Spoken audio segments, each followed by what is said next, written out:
Բարև ձեզ արգելի հեռուստադիտողներ, 168 TV եթերում ռեգիոներ։ Տեսակապով կզրուցենք քաղաքագետ Գագիկ Համբարյանի հետ։ Բարև ձեզ, պարոն Համբարյան, շնորհակալ եմ, որ ժամանակ գտաք մեզ հետ զրուցելու համար։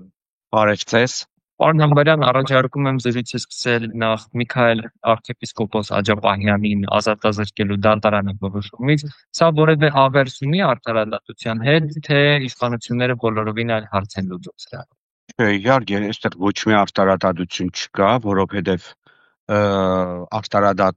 արտարադատության պարագայում այսպիսի վճիռ գոնե չէր կայացվի։ Սա ընդհանրապես արտարադատությունը որպես մահակ օգտագործել էր եւ քաղաքական, ինչպես նաեւ կրոնական հագարագործներին խաղից դուրս հանել էր։ Ես սա ոչ միայն որպես քաղաքական եմ դիտարկում, որ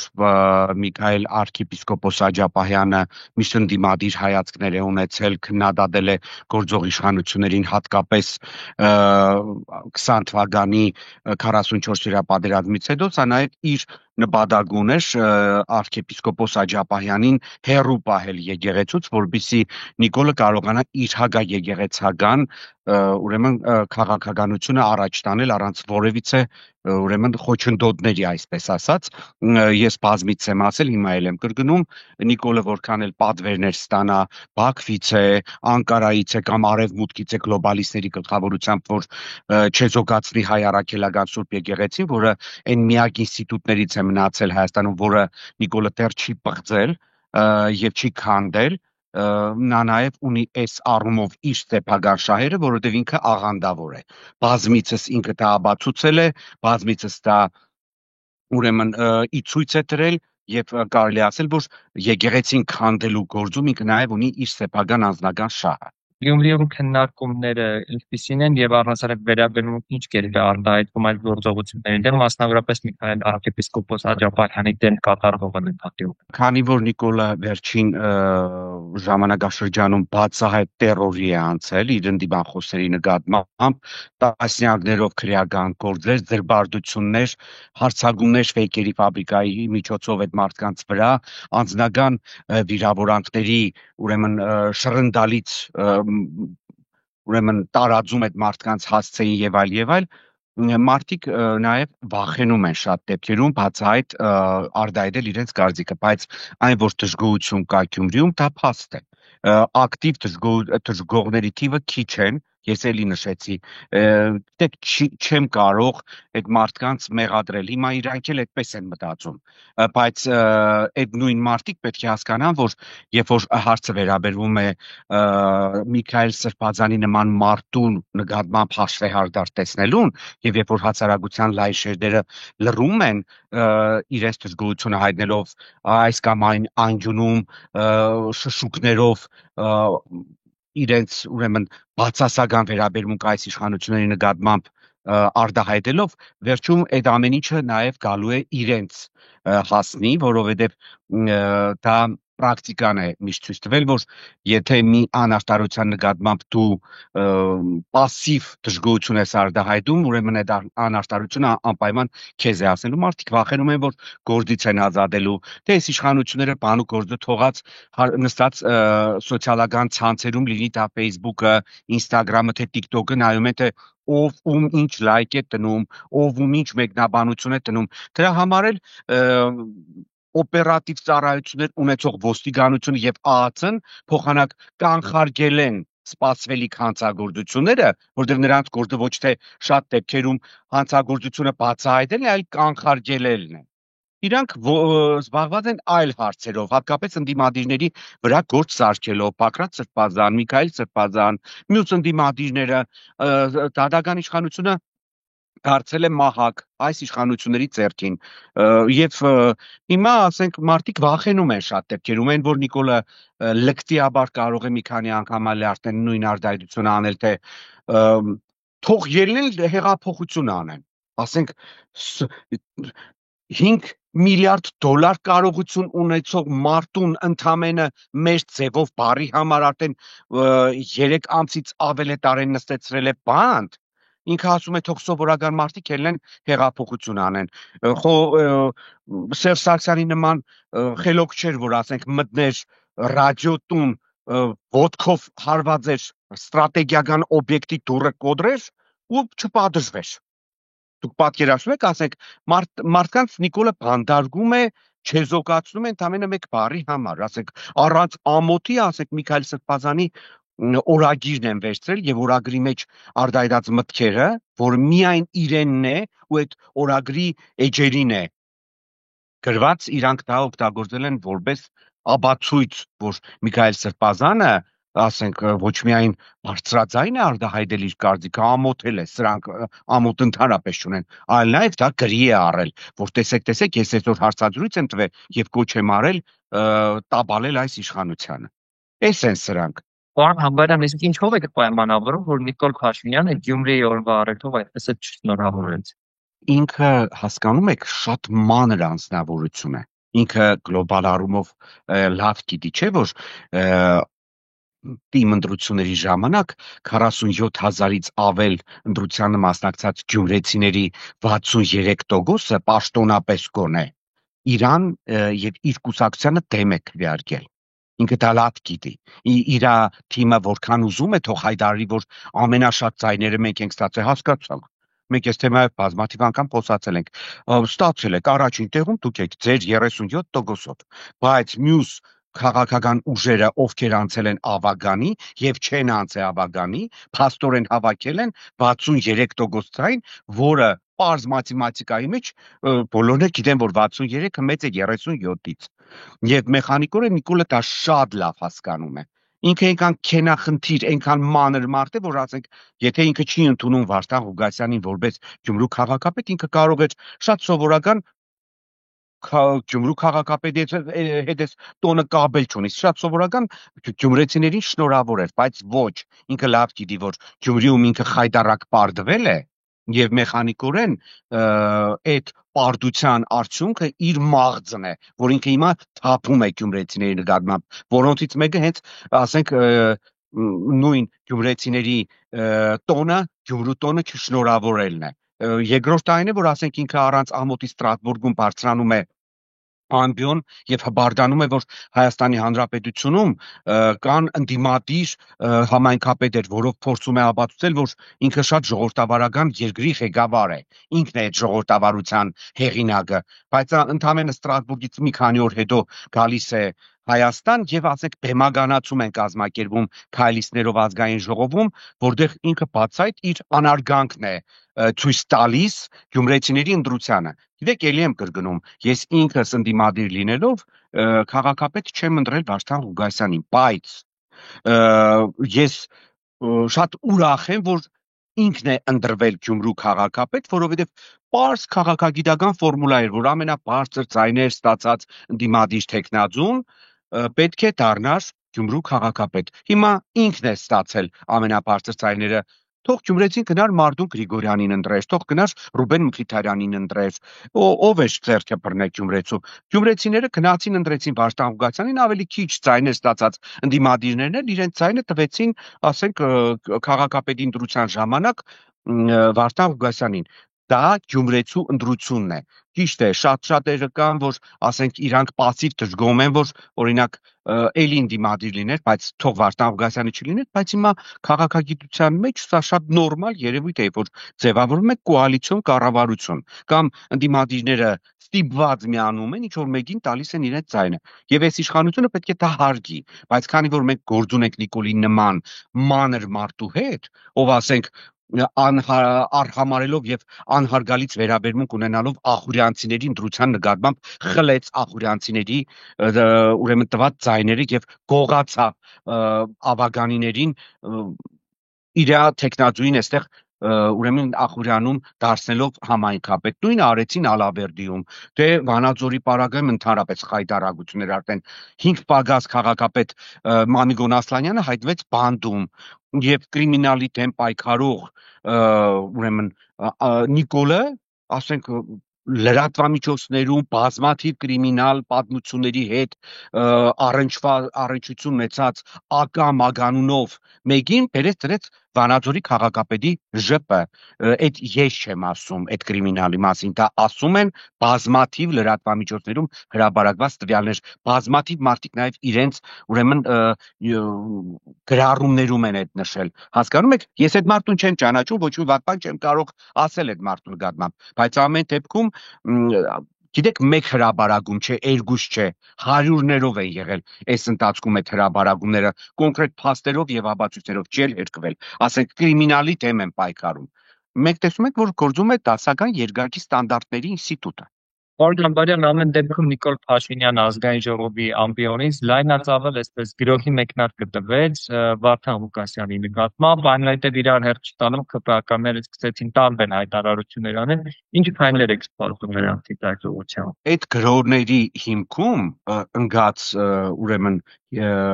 պատճառաբանությունները, այսպես ասած, ուղղակի ծիծաղելի են։ Ասենք, երբ որ իրանք ազգային ժողովում քննարկում են, որ եւ բան են փաստաթուղթ են ընդունում, որ Հայաստանը պետք է անդամակցի Եվրամիությանը։ Ասենք, որևէ մեկին իրանք ասել են, որ ասենք Եվրամիության անդամակցության ժամանակ Հայաստանը կորցնելու է իր ինքնիշխանության շատ տարեր։ Օրինակ, դրամամիջոցը լինելու է ոչ թե դրամը, այլ եվրոն։ Օրինակի համար, որ Հայաստանի Հանրապետությունը չի ունենալու փաստացի իր անկախ արտաքին քաղաքականությունը, իր ուրեմն անկախ տնտեսական քաղաքականությունը, իր ամբողջ օրենսդրական բազան պետք է համապատասխանի Եվրամիության ստանդարտներին։ Շատ հարցեր լուծվելու են ոչ թե Երևանում, այլ լուծվելու են Բրյուսելում։ Հիմա ասենք այդ մարդն էլ Վարդան Ղուկասյանի մասին եմ ասում է, ես օրինակ կողմ եմ, որ Հայաստանը դառնա Ռուսաստան-Բելորուս միության անդամ։ Այդտեղ ինչ կա ինքնիշխանության դեմ հայտարարություններ տանելով եւ այլն եւ այլն։ Կամ գիտեք ինչն է զարմացնում։ Այդ Հայաստանի ինքնիշխանության մասին հայտարարություններ անող եւ հատկապես Գյումրիում եւ Շիրակի մարզում ապրող մարդիկ, ասենք ընդհանրապես ամոթ ունեն մի փոքր։ Ասենք ինքնիշխանության թիվ 1 ատրիբուտներից մեկը այն է, որ պետությունը կարողանում է իր անվտանգությունը ապահովել։ Հայաստանի Հանրապետությունը 95 թվականից սկսած իր անվտանգության թիվ 1 երաշխիքներից մեկը համարում է ռուսական ռազմաբազայի տեղակայումը Հայաստանի Հանրապետությունում, կոնկրետ իմ հարազատ Գյումրի քաղաքում։ 5000 մարդ եւ ավել մարդ այդ բազայում աշխատում են, ապրում են, դպրոց ունեն, պոլիկլինիկա ունեն, հոսպիտալ ունեն, մի ամբողջ քաղաք է, որ գա Գյումրի կտեսեք, այդ բազան մի փոքրիկ տարածք չէ, մի ահռելի տարածք է իր բնակելի ֆոնդով եւ այլ ենթակառուցվածքներով, ասենք ինքնիշխանությունը Հայաստանը ինչպես է իր ապահովում, այսինքն մենք իդեպ շատ հետաքրքիր փաստ նշեմ, հարգելի Ռազմիկ, դուք գիտեք չէ, որ ռազմաբազայի ծախսերի 50%-ը տեսնում է Հայաստանի Հանրապետությունը։ Իդեպ շատ հետաքրքիր փաստ եւս նշեմ, որ հիմա կարող է ասեն մեկ պայմանագիր ունենք, որ այդ ռազմաբազան մինչև 40-ական թվականների 2000 պետք է տեղակայվի, չէ, այդ պայմանագրերը հենց եղել են, որ դու այդ պայմանագիրը շատ դեպքերում կարողանաց չեղարկել եւ Նիկոլի իշխանությունը բոլոր հնարավորությունները ստեղծել է այդ պայմանագիրը չեղարկելու համար։ Օրինակ անընդհատ ամեն քայլափոխին ասում են ՀԱՊԿ-ն չպաշտպանեց Հայաստանի Հանրապետությանը։ Օրինակի համար, այդ նույն Ռուսաստանի Դաշնության 102-րդ ռազմաբազան Գյումրի քաղաքում տեղակայված ՀԱՊԿ անդամ Ռուսաստանի ռազմաբազան է, բայց իրանք չեն անում։ Տեսեք, օրինակ Միխայիլ Սաակաշվիլին 2003 թվականին, որ եկավ իշխանության Վրաստանում, շատ կարճ ժամանակահատվածում 3 ռուսական ռազմաբազաները, չնայած Ռուսաստանի հետ ունեցած Շևարդնաձեի պայմանագրերի, հանեց դուրս շպրտեց։ Հիմա ինձ հետաքրքրում է, եթե այս մարդիկ խոսում են ինքնիշխանության մասին, փաստորեն ընդունում են, որ մեր ուրեմն անվտանգությունը կախված է Ռուսաստանից։ Մենք դրա դիմաց ռուսներին գումար ենք տալիս, որ այդ ռազմաբազան մնա այստեղ։ 50%-ը կրկնում եմ, մեր պետական բյուջեից է գնում այդ ռազմաբազան ապահովելու համար։ Ինչն է խանգարում, որ Նիկոլ այդ ռազմաբազան հանի, եթե իրանք այդքան հագառուս են, էլի։ Ինձ է դա հետաքրքիր։ Շատ հետաքրքիր է, էլի։ Ինչն է խանգարում, թող հանեն եւ ասեն, որ մենք կարող ենք մեր ինքնիշխանությունը պահել։ 7 տարի է երկրի ղեկավար է։ Այսինքն Նիկոլը 7 տարի լինելով Հայաստանի վարչապետ, փաստորեն իր քայլերով ապացուցում է, որ որքան էլ մենք խոսում ենք մեր ինքնիշխանության մասին, մենք մեր ինքնիշխանության անվտանգությունը չենք կարող ապահովել։ Հետո էլ, ասենք, դու բերում ես ռուսական ռազմաբազան այստեղ տեղակայում ես, ասում եմ դու, որովհետև կրկնում եմ, Նիկոլը կարող է դուրս հանել այդ ռազմաբազան։ Իր ձեռքը ոչ ոք չի բռնել, ինչ ուզում անում է։ Հանեց, չէ՞ ռուս սահմանապաների զվարթնոց օտանավականից։ Ինչի՞ չի անում 102-րդ ռուսական ռազմաբազան, էլ թող հանդգնի ու հանի կամ հայ-թուրքական սահմանից հանի ռուս սահմանապաներին, ինչի՞ չի անում, կամ Իրանը-հայկական սահմանից հանի ռուս սահմանապաներին։ Ու նոր ասի ինքնիշխանության մասին, փաստորեն, հարգելի Ռադմիկ, մենք նոր ֆորմուլա ունենք միջազգային հարաբերություններում, ասենք Արաբատ գործակալ Միրզոևը ասում է մեր գործընկերները պետք է հարգեն մեր արտաքին քաղաքական, չգիտես ինչերը կամ մեր քաղաքականությունը, իրոք, այսինքն դու բերում ես ռուսին այստեղ տեղակայում ես, ծախսերի կեսը տեսնում ես, ասում ես մենք կարող ենք նաև հագառուսական քաղաքականություն փաստորեն բարել ու դու պետք է ծպտուն չհանես։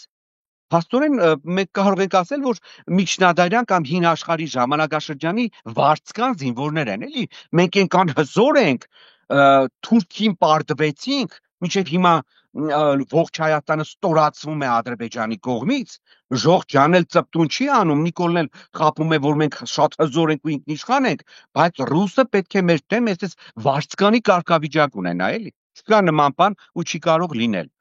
Եվ շատ խորը, եթե ուսումնասիրենք, Նիկոլի իշխանության թիվ 1 պահաբաններից մեկը հենց Ռուսաստանն է։ Երբեք բերեք չմոռանանք 2020 թվականի նոյեմբերի 9-ից հետո ում շնորհիվ Նիկոլը պահպանեց իր իշխանությունը։ Ալեն Սիմոնյանը այդ ժամանակաշրջանի վերաբերյալ որ գրառումներ է անում, թե ես շոկի մեջ էի, չգիտես ինչ էի, Ալենը որտեղ էր պահը մտած, ինչի Բրյուսելում կամ Վարշավայում կամ Հռոմում չէր, հələ թող այդ քաղաքներում լիներ, Մոսկվայում է եղել 44 օրյա պատերազմից հետո, թե ընթացքում արդեն ինքը Մոսկվաներում էր, մի հատ հայտնի շինարարի տանն էր սպառվել։ Էլ չասեմ, որ նույն Կոնստանտին Զատուլինը, Պետդումայի падգամավոր, ինչպես նաև մեր Կրեմլյան շատ սիրելի քաղաքագետ վերլուծաբան միջազգայնագետ Անդրանիկ Միհրանյանը, որը ռուսական պետական գրեթե բոլոր հեռուստաընկերությունների քաղաքական թոք-շոուների մասնակից է, մի քանի անգամ բարձրաձայն հայտարարել են, որ Նիկոլի իշխանությունը իր շնորհիվ Մոսկվայի է մի քանի անգամ փրկվել։ Ու հիմա սրանք այսպես հագառուսական քաղաքականություն են վարում։ Ծիծաղելին հենց սա է, հասկանում եք։ Ծիծաղելին հենց սա է։ Կամ այդ հայոյախառն, չգիտես ինչ հայտարարություն էր։ Այսինքն Նիկոլը ամենավերջի հայոյանքներն է գրում։ Այն է եկեղեցականների հասցեին իր Facebook-յան էջում կամ Գյումրի քաղաքապետի ԺՊ նշանակված Սարիգը իր առաջին օրը մի հատ մուրացկանի է նույն թուրքերեն բառով հայոյում քաղաքապետարանի ներսում ու դա հերարցակվում է ամբողջ Հայաստանով մեկ բոլորը լսում են, պարզվում է, ասենք Վարդան Ղուկասյանը հայոյախառն ուրեմն հայտարարություններ է անում, իհարկե ես նշեմ, որ ես ընդհանրապես դեմ եմ այդ բոլոր տեսակի խոսույթներին, կտրականապես դեմ եմ հայոյանքներին, բայց այդ հայոյանքի կիրառման մշակույթը Հայաստանի Հանրապետությունում մտցրել է հենց Նիկոլը, որպես երկրի վարչապետ, եւ այն ինչ որ կարելի է Նիկոլին կամ Սարիգին, կարելի է նաեւ բոլորին, թող իրանք չանեն, մյուսներն էլ չեն անի, կամ իրանց միջի հայոյախառն խոսույթներով ուրեմն աչքի ընկնող մարդկանց պատժեն, ասեք են Արթուր Հովհաննիսյանը ինչ են ազգային ժողովում մի հատ ճղճղ կա, ասեք դուք տեսել եք դրա հայոյանքները ինչեր է ճղճղում մարդկանց, ասեն ամենավերջի խուլիգան փողոցային բնորոշ հայոյանքներ։ Ու դա նորմալ է, ասենք մեր կուլտուրայում չկա հայոյելը, ավելին ասեմ, ես այդ արտահայտությունից հետո Սարիգի արած հմեկով հատուկ դրեցի իրանց թաղի մի հատ կնոջ հայոյանքները ուղված Սյուզի Բադոյան լրագրողի հասցեին։ Մեր մոտ ոչ միայն կանանց մոտ հայոյում են, մենք ունենք նաև հանրաճանաչ նիկոլական հայոյող կանայք։ Ամոթ է, ամոթ, եթե ինչ-որ ձևաչափով Վարդան Ղուկասյանից ուզում են իշխանություն խլեն, գորի մի փոքր տրամաբանական պատճառաբանություններ էլի մտածեն, թե չէ այն ինչ որ հիմա իրանք անում են ինքնիշխանության դեմ հայտարարություններ, բան հայոյանքներ է անում, շատ ծիծաղելի է էլի այդ ամեն ինչը։ պարոն Համբարյան, շարունակելով այդ ինքնիշխանության թեման, մինչ Ալիևը շարունակում է խոսել այսպես կոչված Զանգեզուրի միջանցքի մասին, Նիկոլ Փաշինյանն էլ ՄԱԿ-ի ամբիոնից պարզաբանում էր պահանջում, թե ինչ նկատի ունի Ալիևը մասնավորապես ՔՊԱ-ականները արտահերթ նիստով Հայաստանի եւ Ադրբեջանի միջև իբր թե հաստատված խաղաղության վերաբերյալ հայտարարության նախագիծ ընդունեցին, որում կոչ էին անում Հայաստանի Հանրապետության եւ Ադրբեջանի Հանրապետության հանրային, քաղաքական, փորձագիտական, գիտական, մշակութային շրջանակներին ձեռն պահ մնալ կոնֆլիկտը խորհրդանշող եւ կամ այն վերաձևակերպելուն կամ բորբոքելուն ուղղված խոսույթներից եւ գործողություններից հաստատված խաղաղության հարատևությունն ու հուսալիությունը հանուն Հարավային Կովկասի բարգավաճմանն երաշխավորելու համար։ Մասնավորապես ինչ խնդիր են փորձում լուծել։ Ոչ մի խնդիր չեմ փորձում լուծել, ինչի Հայաստանի Հանրապետության ազգային ժողովը Իրանից ինչ է ներկայացնում հայ-ադրբեջանական հարաբերությունների մեջ, որ այդ թղթի կդորն ընդունել են։ Ադրբեջանում նույնիսկ բանի տեղ չեն տնում Նիկոլին, որ մնաց իրա ուրեմն արբանյակներին ինչ որ բանի տեղ տնեն։ Ասենք ՄԱԿ-ի ամբիոնից ինքը հայտարարեց Զանգեզուրի միջանցք գոյություն չունենալու մասին։ Հետո ինչ եղավ։ Մի քանի րոպե հետո Ալիևը բարձրացավ նույն ՄԱԿ-ի ամբիոն եւ իր հեճուկս Նիկոլի եւ Նիկոլագանների մի քանի անգամ այդ նույն Զանգեզուրի միջանցք արտահայտությունը արեց։ Դրանից 2 օր հետո առանց ամոթի գնում է ԵԽԽՎ Ստրասբուրգ, հարցակվում են падգամավորի վրա, այն Զանգեզուրի միջանցք արտահայտած падգամավորի վրա, թե բա դուք որտեղ եք դա տեսել կամ լսել, ոնց թե չեն լսում։ Մենակ ադրբեջանցի մանկապարտեզի երեխաները դեռ Զանգեզուրի միջանցքի վերաբերյալ տեսանյութ չեն հրապարակել համացանցի տարբեր սեգմենտներում։ Ու մասը դպրոցականներից հետ տեսել եք Զանգեզուրի միջանցք են խոսում Ադրբեջանում։ Այլ բանի Թուրքիայի նախագահն ու նրա նախարարները, հատկապես տրանսպորտի նախարարը Նիկոլի ՄԱԿ-ի ելույթից ընդամենը րոպեներ անց հայտարարեց Զանգեզուրի միջանցքի մասին։ Սա պատահականություն չէ, սա սիմվոլիկա է, սա մեսիջ է մեզ, հասկանում եք։ Նիկոլի Զանգեզուրի միջանցքի դեմ արտահայտած մտքերին հետո ազգային ժողովում դուք տեսաք Նիկոլը ինչ հայտարարեց։ Ասում է, ես օրինակ գտնում եմ, որ Զանգեզուրի միջանցք, որ Ադրբեջանում ասում են, նկատի ունեն Հորադիս Զանգելան երկաթուղին։ Հիմա հարց։ Մենք ունենք համացանցը բացում ենք, ընդամենը գրում ենք։ Ալիևը հայտարարեց Հայաստանը Զանգեզուրի միջանցքը չբացելու պարագայում կմնա բլոկադայի մեջ։ Մենք չենք բացի այլ ուղիներ։ Չէ՞։ Հիմա հարց, փաստորեն Ալիևը այդ հայտարարությունը մի քանի տասնյակ անգամ անելով նկատի ունի, որ Հորադիս Զանգելան երկաթգիծը փակել են հայերը, հա? Կամ Trend գործակալության ուրեմն նյութերում կա գրված, որ եթե Հայաստանը չբացի Զանգեզուրի միջանցքը, մենք դա կանենք ուժով։ Հիմա հարց եմ տալիս, եւ դա ասել է Ալիևը 21 թվականի մայիս ամսին Նախիջևանում։ Հիմա հարց, այսինքն Ալիևը հարձակվելու է Հորադիս Զանգելան այդ ուղղությամբ, այն պարագայում, երբ որ իրանք այդ ամեն ինչը վերահսկում են, այդ տարածքները վերահսկում են ուրեմն 20 թվականի նոյեմբերի պաշտոնապես այդ կապիտուլյացիոն ակտից հետո լրիվ արդեն իրանցն է, որովհետև մենք դա կորցրել ենք պատերազմի ժամանակ։ Հիմա Ալիևը այդ տարածքներն է ուզում գրավել։ Հասկանում եք, Նիկոլը ուղղակիորեն հանրությանը ուղղակի հիմարի տեղ է դնում։ Դուք հասկանում եք, չէ՞, որ ինքը դա իրականում չի պատկերացնում այդպես։ Ինքը խոսում է, որ հանրությանը ապուշի տեղ դնի։ Ասենք նույն Ադրբեջանը Նիկոլի այդ հայտարարություններից հետո երաժշտական պատասխան տվեց Հայաստանին եւ հասկացրեց հայ ժողովրդին, որ Զանգեզուրի միջանցքը դա ոչ միայն Մեղրի տարածաշրջանով անցնող ենթակառուցվածքներն են եւ նրանց նկատմամբ Հայաստանի վերահսկողության բացակայություն է։ Իրանք Զանգեզուրի միջանցք հասկանում են ամբողջ Սյունիքի եւ Վայոց ձորի մարզերը։ Ուրեմն Նիկոլի զառանցանքներից հետո Հագազանգեզուրյան միջանցքային, այսպես ասած, պրիմիտիվ զառանցանքներից հետո Ադրբեջանի պետական գործակալություններից մեկը, ուրեմն YouTube-յան իր ալիքում տեսահոլովակ է տեղադրել Զանգեզուր երգով,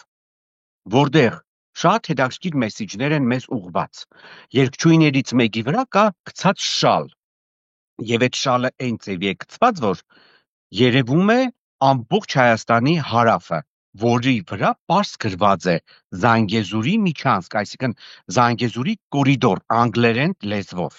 եւ դա իր մեջ ընդգրկում է ողջ Վայոց ձորը եւ Սյունիքը։ Այդ նույն տեսահոլովակի մեջ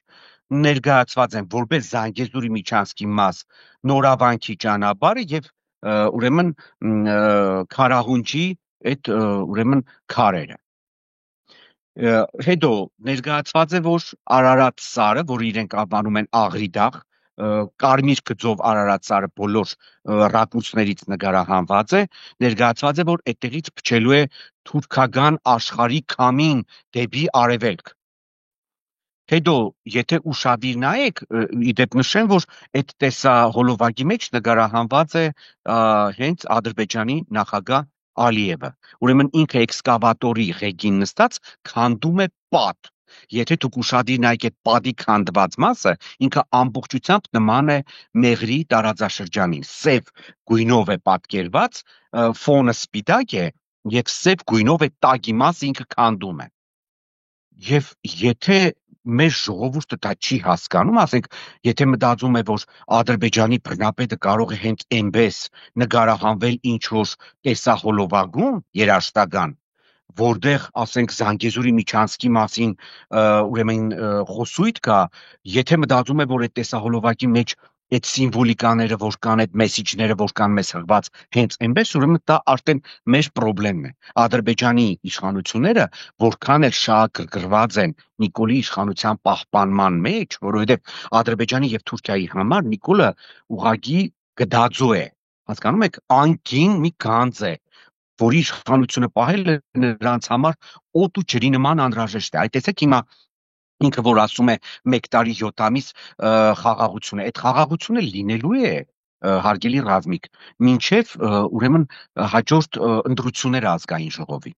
Այդ խաղաղությունը նաև իր գինը ունի, որ ադրբեջանա-թուրքական տանդեմը Նիկոլին ասել է, գիտես, մենք խաղաղություն ենք հիմա այսպես ասած հաստատելու քեզ հետ, բայց դա իր գինը ունի, եւ դու այդ գնի համար պետք է վճարես, որ դու մնացիր իշխանության Հայաստանում, դու պետք է մեզ տաս ամբողջությամբ Զանգեզուրի միջանցքի նկատմամբ ուրեմն քո ուրեմն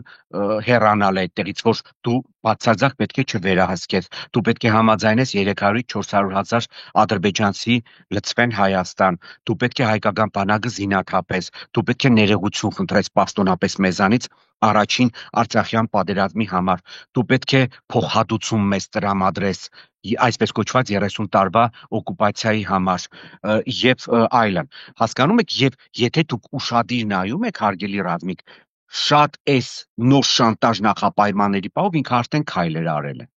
Ասենք հարց է առաջանում տրիպի վերաբերյալ այդ պայմանագիրը, որ ինքը ստորագրեց օգոստոսի 8-ին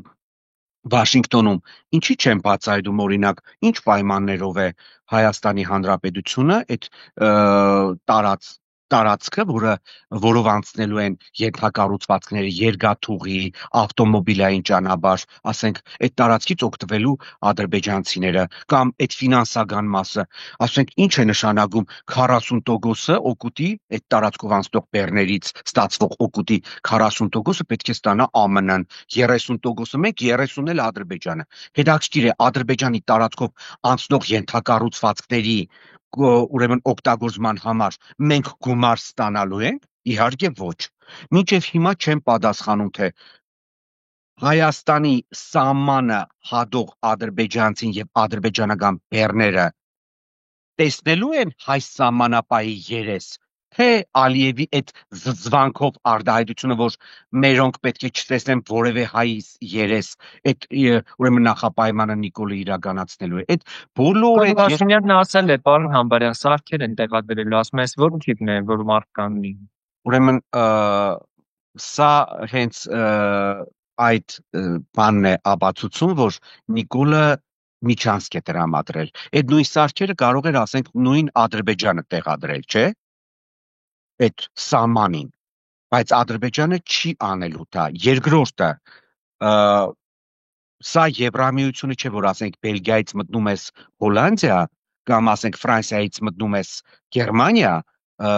ընդամենը անցնես ինչ որ սարքերով զինված սահման, ասենք նույն Եվրամիության երկրներից, երբ որ անցնում ես ոչ Եվրամիության երկիր, սահմանապանները ուշով հետևելու են։ Եվրամիության ներսում էլ են հետևում պարոն Համբարյան որոշ դեպքերում ցամաքային սահմաններում ոստիկանները, սահմանապահ ծառայողները բավականին լայնածավալ հսկողություններ են իրականացնում։ Ես մեղմ տարբերակ ասեցի, որովհետև Եվրամիությունում նաև վախենում են ահաբեկչություններից։ Սա է խնդիրը։ Մեր պարագայում մի փոքր ուրիշ է։ Հայաստանը եւ Ադրբեջանը, հատկապես նույն Ադրբեջանը, երբեք չի թաքցրել իր հակակրանքը հայերի նկատմամբ։ Եվ մինչ կապիտուլյանտ Նիկոլը եւ նրա թայֆան խոսում են, ասենք, հակաադրբեջանական խոսույթը վերացնելու մասին Հայաստանում, խաղաղության մասին են խոսում, Ադրբեջանը իր հակահայկական ծրագրերից երբեք չի հրաժարվել, բացարձակ։ Ադրբեջանում նույն մակարդակով զարգացնում են հակահայկական բոլոր թեզերը։ Ավելին ասեմ, տեսելով որ Հայաստանը ուրեմն պետական մակարդակով չեզոքացնում է հակաադրբեջանական քարոզը կամ ադրբեջանցիների կեղծիքների բացահայտումը պատմության, մշակույթի, խոհանոցի եւ այլ բնագավառներում իրանք ավելի են լկտիացել։ Մինչ Նիկոլը քարոզում է խաղաղություն, ադրբեջանցի երեխաներին դպրոցական եւ մանկապարտեզի անպայման տանում են Բաքվի այդ հաղթանակի պուրակ, որտեղ դրված են ուրեմն հայ զինվորների ուրեմն խրտվիլակները եւ պարտադրում են որ դու պետք է հարվածես այդ զինվորին եւ թքես այդ զինվորի վրա ադրբեջանական մանկապարտեզներում շարունակվում են բեմականացումները հայերի նկատմամբ հաղթանակ տանելու կապակցությամբ եւ որի վերջնարդյունքը գիտեք որն է ոչ միայն հայ զինվորի սպանությունն է ադրբեջանցի երեխայի կողմից այլ նաեւ Հայաստանի դրոշի գետնին գցելը եւ այդ դրոշի վրա պարելն է ադրբեջանական պարեր են պարում էլ չասեմ որ ասենք նույն Ադրբեջանը շարունակում է ասենք վերադարձ դեպի ուրեմն արևմտյան Ադրբեջան ծրագիրը ադրբեջանական իշխանությունները շարունակում են հովանավորել այդ նույն Facebook-յան եւ YouTube-յան ալիքները, որոնք Հայաստանի տարածքում գտնվող պատմական հուշարձանները, կրոնական հուշարձանները ամբողջությամբ ներկայացնում են որպես ադրբեջանցիների, ուրեմն նախնիների հուշարձաններ։ Մինչ մենք քարոզում ենք խաղաղություն, իրանք շարունակում են իրենց ատելությունը բացայտ ցույց տալ մեր նկատմամբ։ Հասկանում եք, դուք հենց մտեք ադրբեջանական ուրեմն սոցիալական ցանցեր կամ համաշխարհային սոցիալական ցանցերի ադրբեջանական սեգմենտ ու տեսեք թե ամենավերջին վիրավորանքներն են տալիս մեզ, ամենավերջին ասենք Ստեփանակերտում մի հատ հիշում եք ինչ որ մեկը իբր թե ուրեմն զենքը ձեռքին կրակ էր բացել, ինչ էր արել կամ ուզեցել էր կրակ բացել, նույնիսկ չեմ էլ արդեն հիշում, դուք չեք պատկերացնում, թե ադրբեջանցիները ինչեր էին գրում հայերի հասցեին։ Ամենամեղմ բնութագրումը հայերին պետք է մորթել։ Ու այս ամեն ինչից հետո այս մեր հասարակությանը, որը քաղաքականապես անկրագետ է, մեդիա անկրագետ է ամենաառաջինը, առավոտնից իրիկուն նստած են ոչ թե նիկոլական լրատվամիջոցների վրա, այլ նիկոլական ժեխնյուսերի վրա։ Այն որ ասենք ունեն չէ, Perfect TV օրինակ, ասենք տեսանյութ են հրապարակում, Ալիևը աղերսեց Նիկոլից խաղաղություն, ու մեկ է նայում ես 80,000 դիտում, 7-8,000 լայք, տակը գրում են, ինչ որ հպարտանում, ասենք գրած է, Ստամբուլը անցավ ջրի տակ, Էրդողանը փրկություն է խնդրում պաշտոնական Երևանից, ու ասենք այդ անասունությունները դիտողներ կան, հավանողներ կան, փաստորեն բարձվում է, մեր ողբերգությունը հենց սա է, որ մեր հասարակության զգալի մասը մեդիա անկրագետ է, այս մեդիա անկրագիտության արդյունքում է, որ Նիկոլը կարող է ազգային ժողովի ամբիոնը դարձնել սդի, կեղծիքի, աբատեղեկատվության տարածման վայր, ինքը այնքան վստահ է իր ուրեմն ընտրազանգվածի վրա, որ իր ընտրազանգվածը այնքան տկետ է, որ ասենք չեն բացելու նայեն հորադի զանգելան երկաթուղի բացելու համար, ասենք Ալիևը ինչի պետք է սպառնա Հայաստանի տարբեր մեթոդներով, թե ռազմական, թե դիվանագիտական, ինչի պետք է այդ մասը ինքը անվանի Զանգեզուր Երբ որ իրանք այդ մասը անվանում են, ուրեմն մի մասը անվանում են, ասենք թե Ղարաբաղ թուրքերեն, մյուս մասը անվանում են Արևմտյան Զենգեզուր։ Հասկանում եք։ Նույն Զանգելանը։ Ասենք չեն հասկանում եք, այդ Նիկոլը իր այս անպատժելիությունը, այս կերձիքը սդի մատուցման պահով անպատժելիությունը շարունակում է օգտագործել իր իշխանությունը պահելու համար։ Պարոն Համբարյան, շնորհակալ եմ հետաքրքիր զրույցի համար։ Ընտրեմ 168 TV-ի եթերում ռիվյուն էր։ Հետևեք մեր հետագա թողարկումներին։